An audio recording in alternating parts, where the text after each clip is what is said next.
Assalamualaikum warahmatullahi wabarakatuh. Perkenalkan, saya Aditya Oktaviano dengan NIM 2315 1060 1056 dari program studi agribisnis.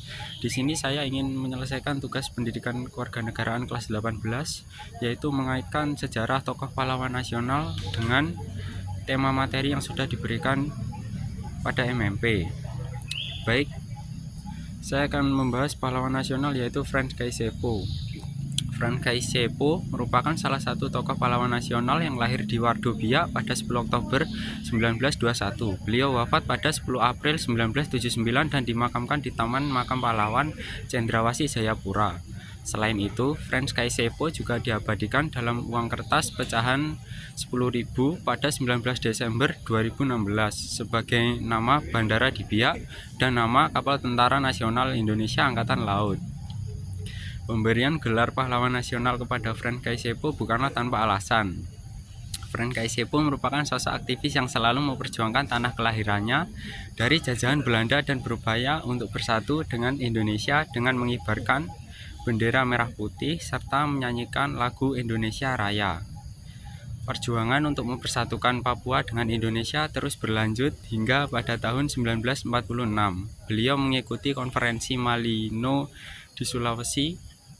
Frans Kaisepo menjadi utusan Netherlands New Guinea dan satu-satunya orang asli Papua yang menentang keras niat Belanda yang ingin menggabungkan Papua dengan Maluku dan menjadikan Papua bagian dari negara Indonesia Timur atau NIT. Frans bersikeras bahwa wilayah Papua seharusnya dipimpin oleh orang-orang Papua sendiri daripada dipimpin oleh orang lain. Frans juga mengusulkan agar nama Papua atau Netherlands New Guinea diganti dengan Irian yang berasal dari bahasa asli Biak yang berarti cahaya yang mengusir kegelapan. Baik, seperti yang dikutip oleh Frans Kaisepo, di sini ada bersatu pastilah lebih baik daripada tercerai-berai. Ini ada korelasinya dengan materi yang sudah diberikan, yaitu materi integrasi. Integrasi nasional secara etimologis. Integration artinya pembauran hingga menjadi kesatuan yang utuh atau bulat.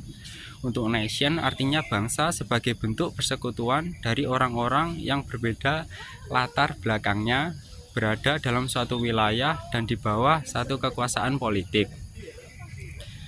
Untuk macam-macam integrasi, yaitu yang pertama integrasi bangsa menunjuk pada proses penyatuan berbagai kelompok budaya dan sosial dalam satu kesatuan wilayah dan dalam suatu pembentukan identitas nasional. Yang kedua ada integrasi wilayah yang menunjuk pada pembentukan wewenang kekuasaan nasional pusat di atas unit-unit sosial yang lebih kecil.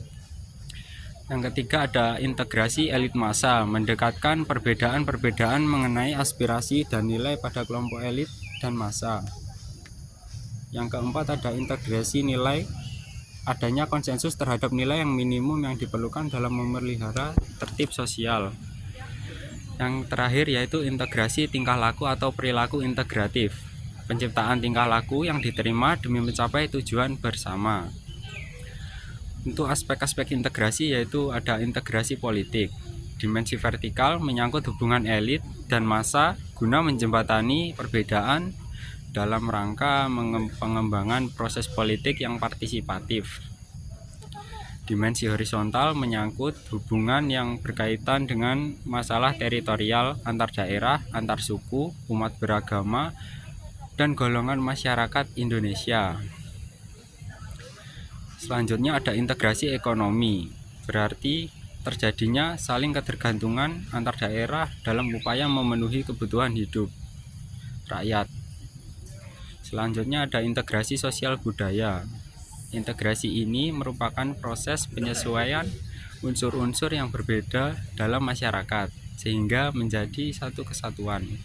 Unsur-unsur yang berbeda tersebut dapat meliputi ras, etnis, agama, bahasa, kebiasaan, sistem nilai, dan lain-lain sebagainya. Juga berarti kesediaan bersatu bagi kelompok sosial budaya di masyarakat, misal suku, agama, dan ras. Kesimpulannya yaitu integrasi bangsa diperlukan guna membangkitkan kesadaran akan identitas bersama, menguatkan identitas nasional, dan membangun persatuan bangsa.